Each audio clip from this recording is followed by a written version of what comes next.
mogoče ta zgodba še najbolj pomembna zato, ker se nam včasih zdi, da nekaj zavestno izberemo. Ne? Da nekaj zavestno ali kupimo, pač se nekam vključimo, zato ker želimo biti del tega. V bistvu se pa potem znajdemo, tako kot reče ena od prič, na koncu hodnika, kjer je prepozno, da bi šli ven, no? Predaleč smo šli, ne? In se znajdemo nekjer, kjer si nismo v bistvu zbrali.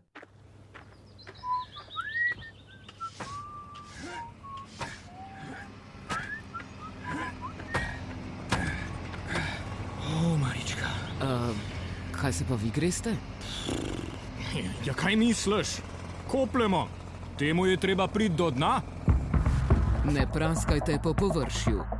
V podcastu Društva novinarjev Slovenije Gašper Andrinek z gosti razkriva, koliko prekopavanja, vrtanja in trdega dela je nujnega za kvalitetno novinarstvo.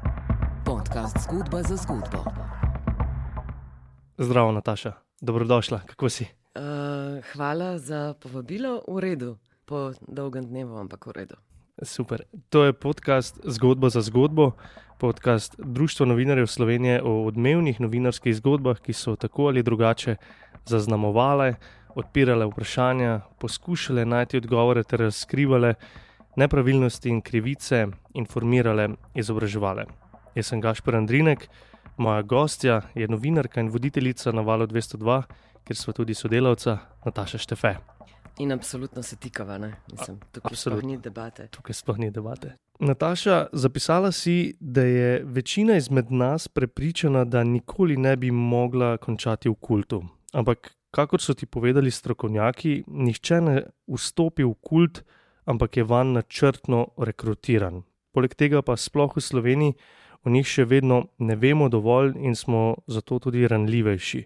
Ti si se tega konkretno lotila in se med drugim pogovarjala tudi s 4 nekdanjimi člani jogijske šole v Ljubljani, ki je del mednarodne federacije, njen duhovni vodja pa v Parizu čaka na sodni proces zaradi ugrabitev, trgovine z ljudmi in spolnih zlorab.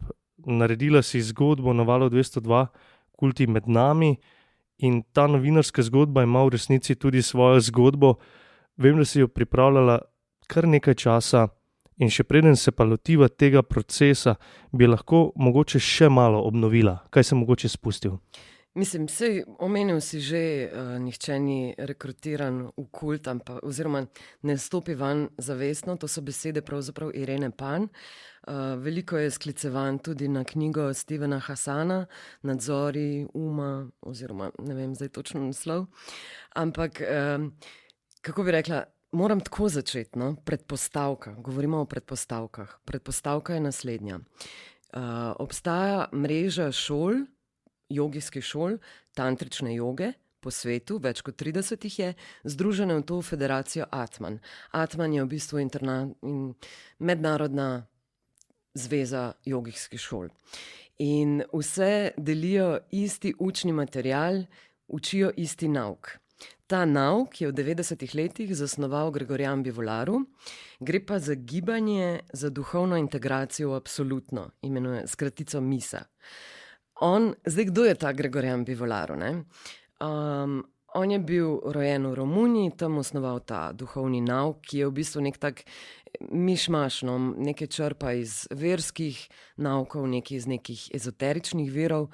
In potem je bil preganjan, bojda, domnevno, strani komunističnega režima v Romuniji, šel v izgnanstvo, našel politični azil na Švedskem in tudi bil nekje vmes obtožen spolnih zlorab mladoletnic, razpačevanja pornografskega materiala, takšne stvari.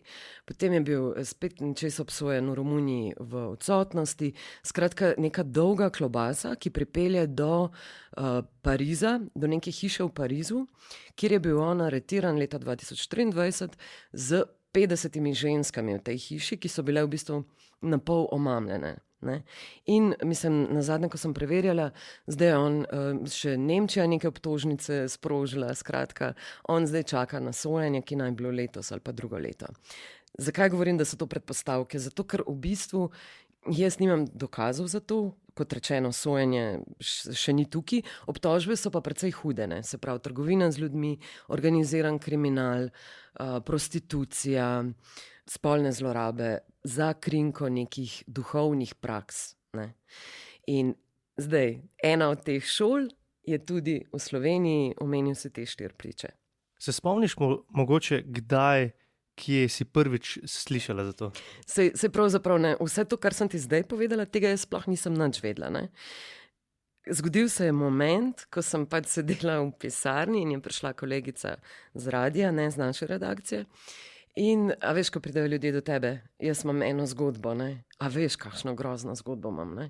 In ona pove pretresljivo zgodbo o eni ženski, ki je hodila v neko joga šolo in so si potem lulali usta, pošiljali gole fotografije temu nekemu guruju, ne? To je bila neka to. In jaz, ja, ok, to bi pa mogoče, ne vem, daj moj kontakt, ne? Daj moj kontakt, lahko me pokliče, pa se pravzaprav pogovoriva, kaj je sploh na tem. Ne. In če kar nadaljujem, me je potem poklicala ta ženska, X, ne. Govorila sva, ne vem, več kot 1 uro, izkazalo se je, da bi pravzaprav bili 4 ljudje pripravljeni govoriti o tem, kaj se jim je dogajalo v tej šoli. In to je bilo še preden si tudi slišala podcast od BBC-ja. Ja, ker to me je že ta kolegica opozorila, no, da obstaja na BBC-ju podcast. Jaz sem ga šla potem poslušati, to je podcast The Bad Guru, v 6 delih, tako res temeljito, vsak del je, mislim, da 1 uro, ne. In Slovenija je omenjena, ne? Mislim, pravzaprav ne, no. A veš, jaz sem to, kako bi rekla, dramaturško uporabila potem. Slovenija gre v tem podcastu, Cat McShane je producentka, novinarka, ona je to raziskovala 3 leta, ne. Ona je raziskovala Tara joga šolo v Londonu in imela več prič, ampak njena glavna priča je bila Miranda, ki je prišla prek te jogijske prakse, prek nekih šanti zborov za Miss Shakti ali nekaj kakorkoli, no, prek nekih rezortov, kjer se je udeleževala teh gibanj, vse do Pariza, do te hiše, kjer je bil Gregorijan Bivolaru aretiran, prav do tja. No in ta Miranda v trenutku, ko jo novinarka Cat McShane vpraša, odkot vse so bile ženske v tej hiši v Parizu, začne naštevati države in jih našteva več kot 10, ne. In povsem na koncu reče tudi, da so bile punce iz Slovenije, Slovaške, tako skratka našteva.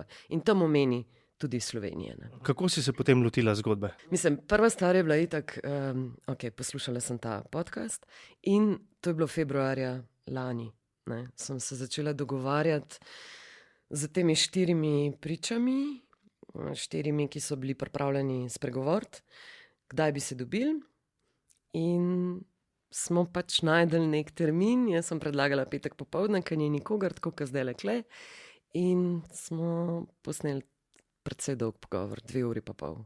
Na radiju na en tak malo drugačen način, no, jaz sem rezervirala studio, ampak samo rezervirala studio brez tehnika, ne, se pravi, hodila sem se, mislim, že itak so mi, ko smo se prej dogovarjali, omenjali, da pač želijo ostati anonimni. So ti oni to eksplicitno? Ja, seveda, ne. In sem pravzaprav dosti razmišljala o tem, kje naj jih posnamem, ne.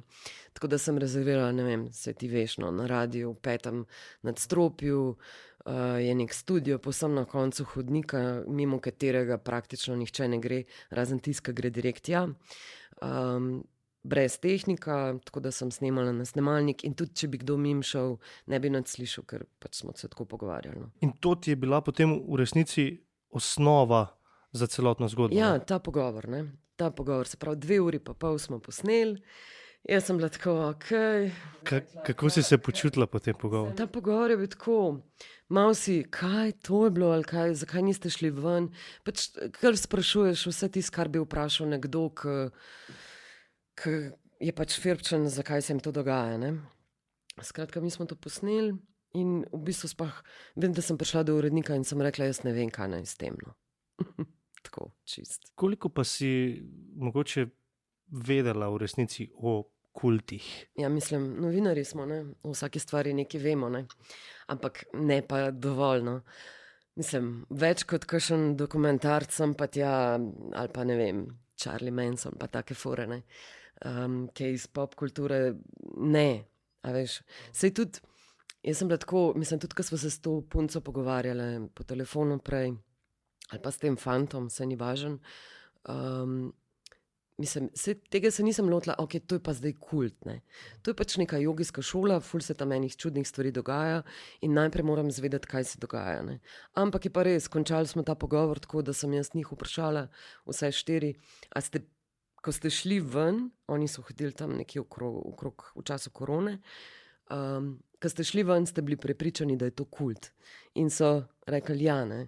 A veš, ampak stavek, ki ga je en izmed njih izrekel, se ti ne greš nekam, mislim, z nekim, ne greš ven z vedenjem, ja, bil sem član kulta. Mislim, to je taka postopnost, no, ne. Tako da kult ni bila tista beseda, ki je bila tako ključna. Bolj te neke spolne zlorabe pa neka manipulacija, pravzaprav duhovna, no. Ki je še bolj grozna, ne? Ja. Rekla si, da si potem prišla do urednika in nisi točno vedela, kaj narediti s tem. Kako pa pol? Veš kaj, moram povedati, da to so mi tudi oni povedali, no, je bil že članek v Slovenskih novicah, ampak mislim, da neki na način bili smo spolne sužnje ali nekaj takega, ne. Pa bil je članek, to je pa potem po našem pogovoru, ko smo ga posneli v Jani, v eni od rumenih revij, če želiš, kjer je bilo pa tudi, ne vem, žrebali so, s kom bomo seksali, ne. Tako, hočem reči, z nekimi temi pompoznimi naslovi, to ni moja tema. Na Valu 202 ne pokrivam takih stvari. Mogoče iz tega tudi, kako naj pravzaprav se lotam tega, da ne bo pod tem naslovom, ne. Zato mogoče tudi malo taka stiska, no, ker kako prijeti nekaj tako neoprijemljivega, no, na nek način. Si potem za nekaj časa dala to na stran, pa si premlevala, ali? Mislim, jaz sem takoj začela brskati, ne, pač brati, kar najdeš na internetu, tudi v kakšnih forumih, veš, na Facebooku so vse možne skupine, imaš tudi skupino Lovci na lažne šamane, to sem tako res temeljito pregledala, no. In kontaktirala sem Cat McShane, se pravi avtorico tega podcasta na BBC-ju, kar ni tako preprosto, ne, kontaktirati novinarje na BBC-ju, ker nimajo oni mailov zraven, tako da sem jo prek LinkedIna in potem je dala mail in potem je morala ona dobiti dovoljenje, seveda od nekoga na BBC-ju, da se sploh lahko pogovarja z mano. Skratka, z njo sem posnela pogovor. Če je že tekom svojega snemanja podcasta kdaj bila omenjena Slovenija, kaj so oni, na kakšen način so oni dokazovali v bistvu neke povezave z Bivolarjem, pa z to Tara yoga šolo, ki je v Londonu, potem je še nek masažni salon, ali kako bi rekla, Ecstatic Joy Temple, ne, kjer so člani te Tara yoge tudi masirali, pa bili nekako tudi izkoriščani, no, vsaj tako je bilo prikazano v tem njenem podcastu. Skratka, imela sem ta pogovor s Cat McShane. To je bilo ena stvar, potem vem, da sem na policijo poslala po izvedbo, to kar hitro, zato ker so mi pač te viri povedali tudi, da so šli na policijo, ne, da so imeli kar precej slabo izkušnjo s kriminalisti, tako da sem pri njih preverila, če so, ne vem, kaj sprožili in so mi potrdili, da so zbirali obvestila, ampak da ni prišlo do kakšnega kazenskega postopka ali pa karkoli, kakšnega pregona. Tako da, ne vem, potem pa pač raziskuješ naprej, no. In prideš do zvonca. Mislim, predvsem, seveda, no, saj sem takoj vedela, da moram kontaktirati to yoga šolo, ne. Saj zelo hitro sem tudi jih, sem poslala najprej mail in so odgovorili, da so imeli slabe izkušnje z novinarji, ne, in da zato ne želijo več dajati intervjujev.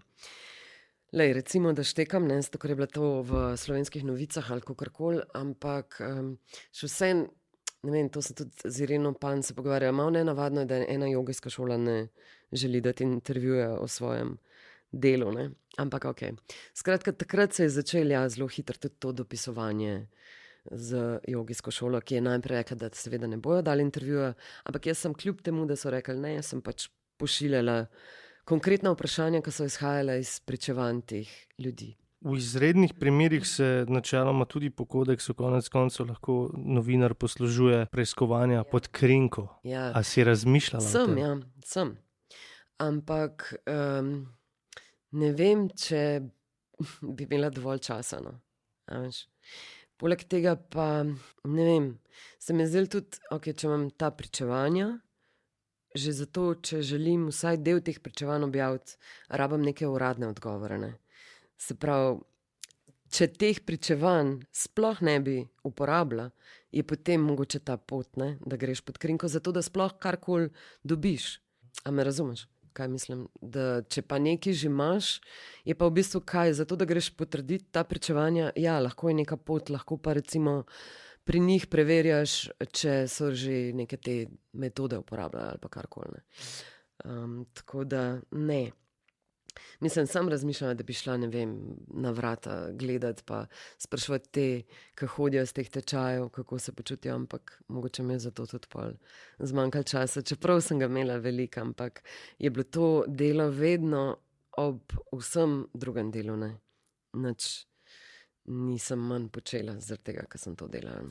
Mogoče že na tem mestu eno vprašanje študentke Špele iz prvega letnika magistrskega študija novinarstva. Živjo, mene pa zanima, a vas je bilo v katerem trenutku, ko ste delali na tej zgodbi, strah oziroma ste razmišljali, da bi nehali s tem? Ja, Špela, hvala za vprašanje. Ja, mene ni bilo strah, ampak kot pravi moja prijateljica, me je premalokrat strah. Meni se zdi, mislim, česa bi me bilo pa strah pravzaprav, no. Že tako se mi zdi, da če bi kadarkoli kot novinarko me bilo strah, pol pač ne bi bila več novinarka, no. Tudi kdaj pomislim, da me je kaj malo strah povedati, recimo tudi kot voditeljica ali pa karkoli, pol mi en glas v meni reče, pa nujno moraš to narediti. Tako da, ne vem, če si novinar, mislim, te pač ne, moraš imeti določen pogum, no. Pogum tudi za spraševati neprijetne stvari, pogum za ne ugajati, no. Ne. Ta pogum je po mojem zelo temeljen za vsako novinarsko delo, da nisi všečen. Si dobila mogoče kdaj ta občutek, kot ga je opisala recimo Tina Jereb v prvi epizodi tega podcasta, da ko je preiskovala spolne zlorabe, ni več tako brez skrbi tekla po gozdu in se je večkrat obrnila za seboj. A veš, ta občutek? Ne, zato ker tudi moja komunikacija s to šolo, mislim, mogoče, ker sem bila v živo tam v tem masažnem salonu. A ti si bila tam? Ja, jaz sem se z njo pogovarjala, se pravi, fora v tem, no.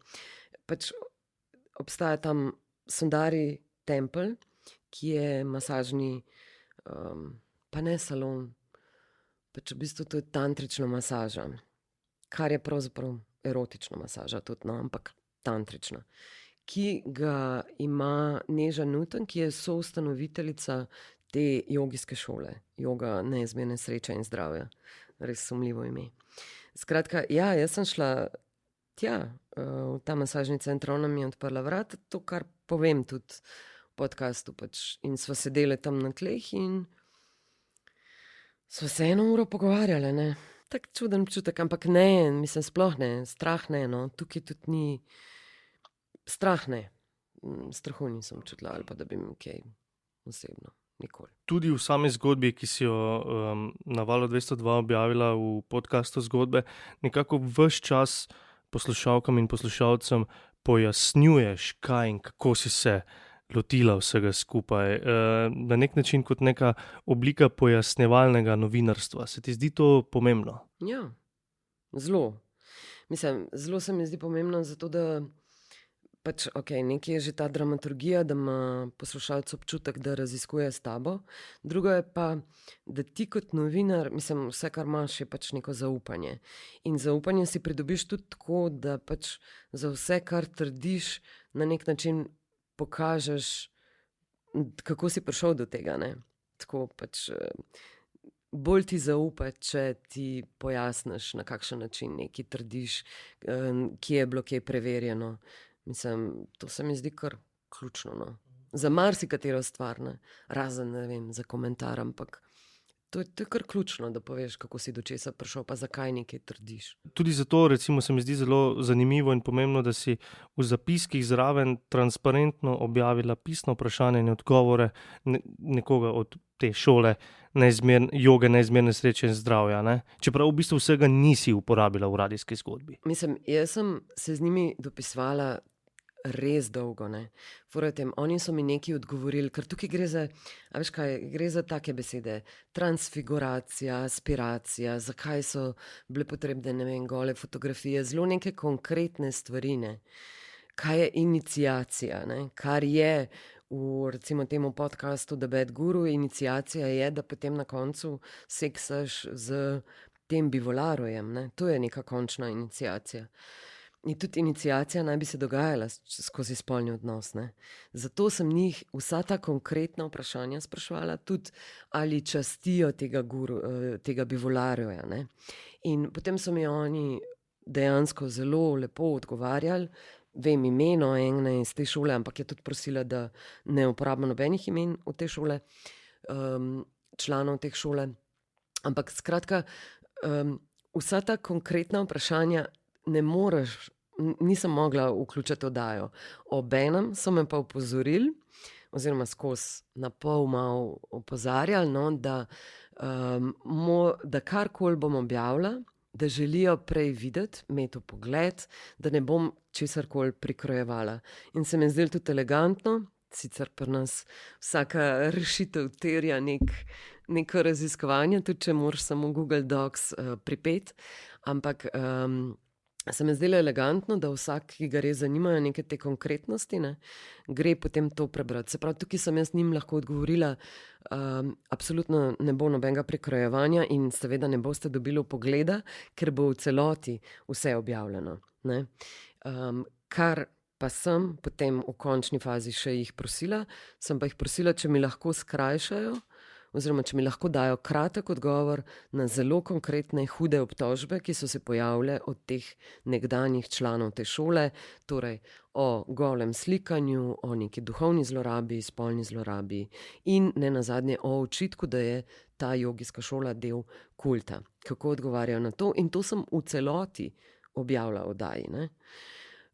Kar se pa tiče materiala, recimo, ki ni prišel v oddajo, je pa tega bilo tudi zelo veliko, ker recimo našla sem še eno diplomsko nalogo ene punce, ki je bila takrat, ko sem jo kontaktirala na izmenjavi Erasmus na Portugalskem, tudi tam mi povedala, da je obstaja neka ta jogijska šola. Skratka, ona je pa v diplomi delala raziskavo z udeležbo, ali kako se to reče. In je tudi ona že v tej diplomski imela anonimizirane člane noter, spraševanja, gre za kult. Z njo smo bili na vezi, jaz ne vem, kaj se je z njo zgodilo. Ona potem se je nehala javljati in šele po oddaji enkrat mi je pisala, da je žal imela neko osebno situacijo in da mi ni mogla odgovoriti, oziroma ne vem, a veš, mislim. Tako da recimo so ene stvari, ki jih nisem not uporabljala, no, veliko pravzaprav v tej oddaji. Si tudi članica novinarskega častnega razsodišča, kodeks poznaš res zelo podrobno. Večkrat ga pogledam, kot mogoče povprečen, ja. S kakšnimi etičnimi dilemami si se mogoče ukvarjala pri tej zgodbi? Mislim, saj to, da si član NČR-ja, še ne pomeni, da ne moreš sam pa tja kaj narobe narediti, ali pa da res to bolj, da si kar zavarovan pred tem, da ne bi mogel kršiti kodeksa, ne. Še vedno lahko ta primer pride tudi sem, pa se pač izločam. Ampak ni bil, no. V bistvu, no, bistveno mi je bilo to, se pravi, mogoče sam ta člen, pa zdajle ne vem na pamet žal, ker člen to je, mogoče te hude obtožbe, ne.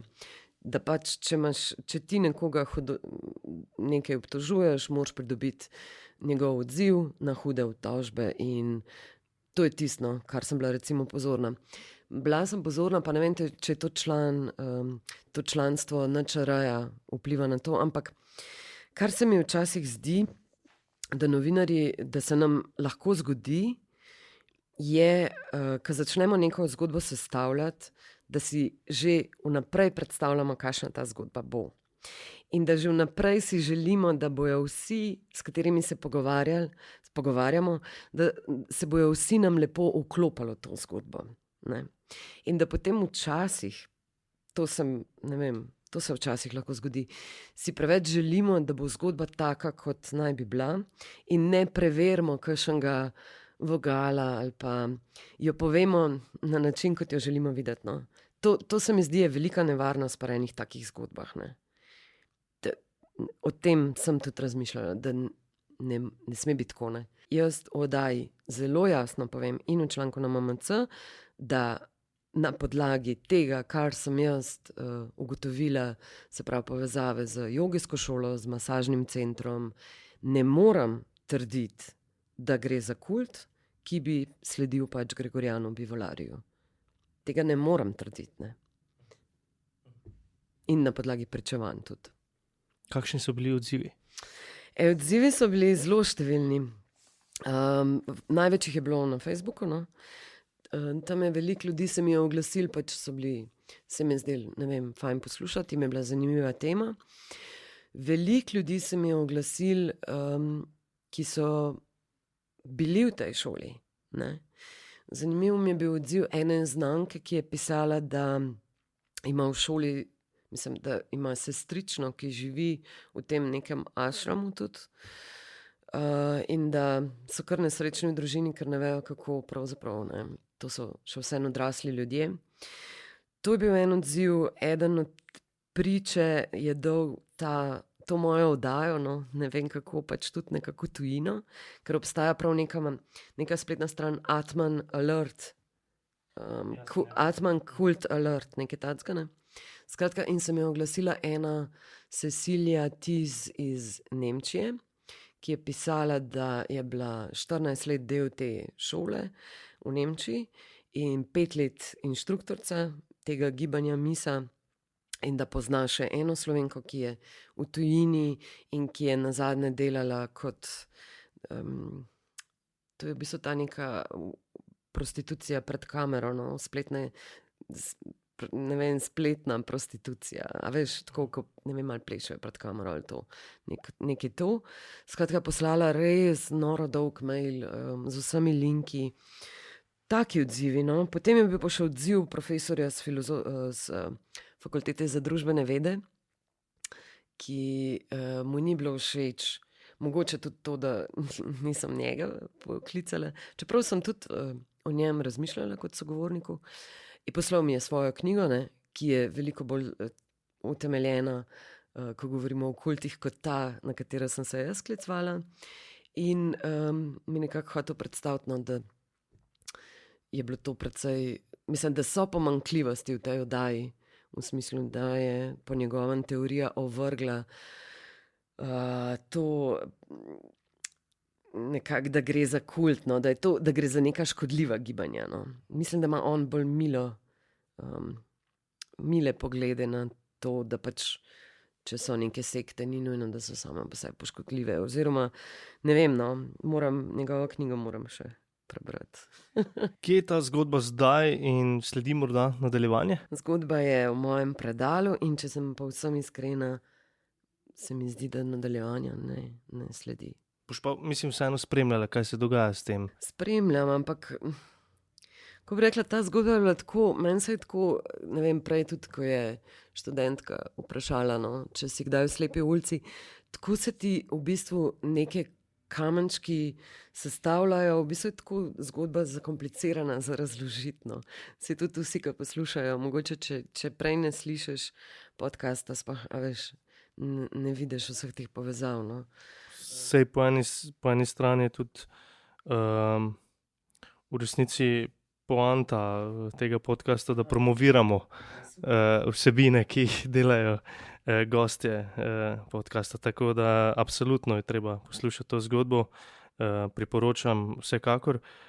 Nataša, zakaj je ta zgodba pomembna? Mislim, to vprašanje se mi zdi res težko, no, zato ker res se mi zdi težko, zato ker zadnja 3 leta, ne vem, gledamo v živo genocid in gledamo njegovo nadaljevanje v smislu legalizirane kraje zemlje. In to ni pomembna zgodba, ne samo slovenske, ampak za večino svetovnih medijev. Tako da imam malo težave si odgovarjati, zakaj, katera zgodba je pomembna, zakaj je katera pomembna v času te resnične moralne relativizacije vsega. No? Ampak mislim, ta zgodba je kot vsaka zgodba, ki vključuje neke osebne pričevanja, pomembna. Mogoče predvsem zato, ker živimo v tako enih časih zavajanja na vseh možnih nivojih. Ne? In mogoče ta zgodba še najbolj pomembna zato, ker se nam včasih zdi, da nekaj zavestno izberemo. Ne? Da nekaj zavestno ali kupimo, pač se nekam vključimo, zato ker želimo biti del tega. V bistvu se pa potem znajdemo, tako kot reče ena od prič, na koncu hodnika, kjer je prepozno, da bi šli ven, no? Predaleč smo šli. Ne? In se znajdemo nekjer, kjer si nismo v bistvu zbrali. Ne? Zato je zanimiva tudi ta izkušnja. Ne? Da v bistvu, mislim, mogoče zelo mi je bilo zanimivo, te 4 ljudje, s katerim sem se jaz pogovarjala, in ta predsodek, ne, valjda se meni to ne more zgoditi, ne. Vsak bo to rekel, jaz to trdim, ampak ne več s tako gotovostjo, ne, ker v bistvu se kdo pa danes ni zaveden tako ali drugače, od marketinga ali pa od česarkoli drugega, ne.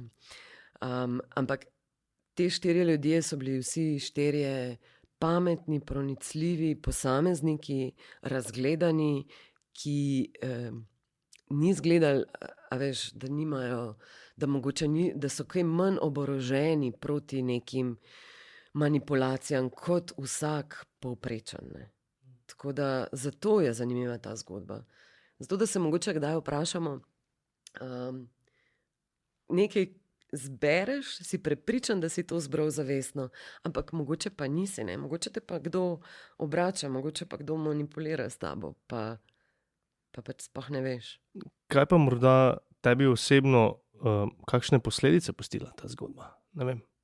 Meni se zdi, da vsaka zgodba, s katero se dlje časa ukvarjaš, po vsaki taki zgodbi, ki je zelo močna, ki te na nek način zelo prevzame, s katero nekaj časa živiš, po vsaki taki zgodbi te je obenem malo več, pa malo manj.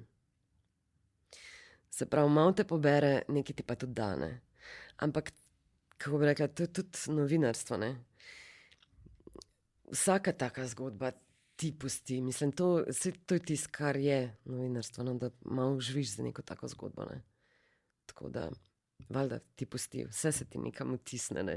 Zato pa povprečna življenjska doba v novinarstvu ni toliko pretirano visoka. Če se morda javnost ne ve, ne vidi pri novinarskem delu, procesu nastajanja zgodbe, pa se ti zdi vseeno zelo pomembno izpostaviti. Ja, mislim, javnost pač ne vidi, tako kot pri vsakem poklicu, ne. Nimam tega poveličevanja novinarstva. Pri vsakem poklicu je nekaj, kar mi pač ne vemo, ne vidimo, ne. Sem imela tudi neko oddajo, ko sem hodila poklice predstavljati oziroma službe.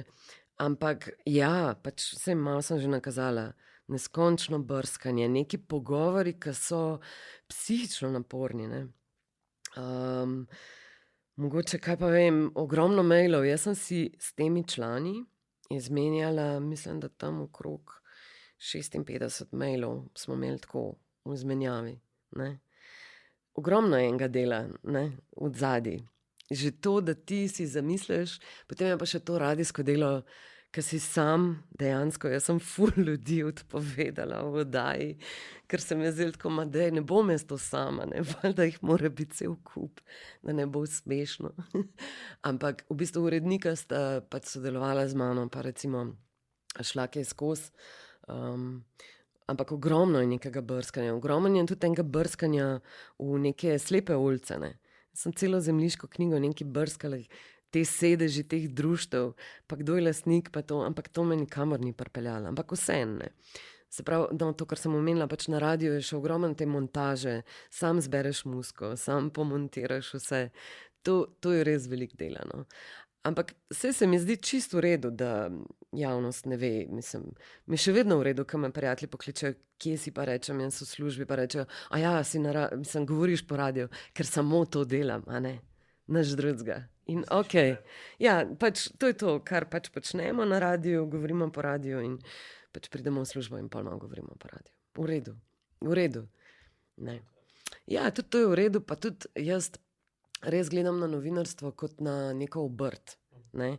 To je skupek veščin, znanj, ki jih potrebuješ za izražanje, za oblikovanje zgodbe, oblikovanje problema, za spraševanje in za to obrt pač rabiš določena znanja, itak pa tudi neke, ne vem, predispozicije, ne. Da si radoveden, da pač to do določene mere pogumen, da nočeš ugajati, pa pač, da znaš malo brskati.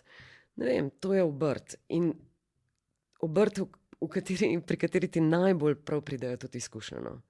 Tako da se mi zdi, ti to prav pride. Ne moreš se kar danes naučiti biti dober novinar. No. Ne. To je nekaj, kar pač pride z praksa. Imam pa še čisto eno zaključno vprašanje, ki mogoče postane tradicionalno, ampak se mi zdi tako dobro tudi za konec konca, da še dodamo nekaj več. Katero knjigo bi ta trenutek priporočila? Mislim, v bistvu sem tega vprašanja vesela, ker sem kako se reče, strastna bralka in bi kar priporočila zadnjo knjigo, ki sem jo prebrala. Gre za precej kontroverzni roman nizozemskega pisatelja maroških korenin Jamala Quarjačija. Jaz upam, da sem Quarjači. Naslov je Lakota. Knjiga je šla pri Cankarjevi založbi, Moderni klasiki. Res eden tistih romanov, ki ga ne moreš ga samo prebrati. No. Moraš vstopiti v nek dialog z njim, ker te nagovarja in obenem, ker te nagovarja, si malo tako, a mi ti lažeš, ker več pripovedovalcev je v tem romanu, ne? In pol tako čakaj, ampak to ne vem, če je res. Skratka, zelo je pa strašno kontroverzna, ne? Dotika se pedofilije, spolnosti otrok, na nek način tudi humanitarnega dela pri pomoči v tretjem svetu. Mislim, da je bila celo nagrajena za književnost strani Evropske unije, če to še kaj šteje, mogoče je to še ful relevantna nagrada. Skratka, en tak fin roman, no. Pa še precejšen špeh je, tako skoraj 500 strani, tako da. A pa lahko še eno. Pa zdaj berem pa švedsko pisateljco, Sistem tako veličasten, da zaslepi. 700 strani. Sem v zadnji tretjini, zelo priporočam, tako tudi. Se pravi, preberete te 2 knjigi in je zunaj pomlad. In smo rešeni. To je to, dober načrt. Nataša, hvala še enkrat. To je bil podcast Društva novinarjev Slovenije, Zgodba za zgodbo. Nanj se lahko naročite v vseh aplikacijah za podcaste. Zaenkrat bo podcast izhajal vsak zadnji ponedeljek v mesecu. Veseli bomo, če ga boste priporočali in delili še komu, saj verjamem, da lahko na ta način procese novinarstva še bolj približamo javnosti, ki je ključna zaveznica novinark in novinarjev. Uvodni avizo je nastal v produkciji Radia Študent, avtorica vizualne podobe je izjemna Samira Kentrič, pri vizualizaciji je pomagal tudi Maj Valerij. Hvala študentom novinarstva za vprašanja, jaz sem Gašper Andrinek, pišite mi lahko na gasper@naprej-forward.org. Pa še tole, Društvo novinarjev Slovenije počne res zelo veliko različnih stvari, ki so povezane z izboljšanjem razmer novinarstva, tudi konkretno za novinarke in novinarje. Posledično pa to pomeni tudi boljšo obveščenost javnosti, ter tudi boljšo družbo. Zato nam kakršnakoli podpora, tudi finančna, zelo veliko pomeni. Na naši spletni strani novinar.com lahko poiščete povezave, kako nas podpreti, sprejemamo donacije, enkratna nakazila ter tudi odstotek od dohodnine. Za več informacij, kaj vse počne Društvo novinarjev Slovenije, pa se naročite na Novičnik. Pišite na stik@novinar.com. Poleg tega pa priporočam tudi nekaj drugih vsebin, recimo Pod črto ima novo serijo podcastov o poklicnih boleznih, potem ena izmed zadnjih gostij Metinega čaja je urednica 24 ur Metka Majer, ki predstavlja, kako se lotiti pokrivanja volilne kampanje. Pri Oštru morate preveriti Avtogrob, najmlajšim pa dnevno berite časoris. V naslednji epizodi pa ne povemo še, naročite se, to je to. Srečno!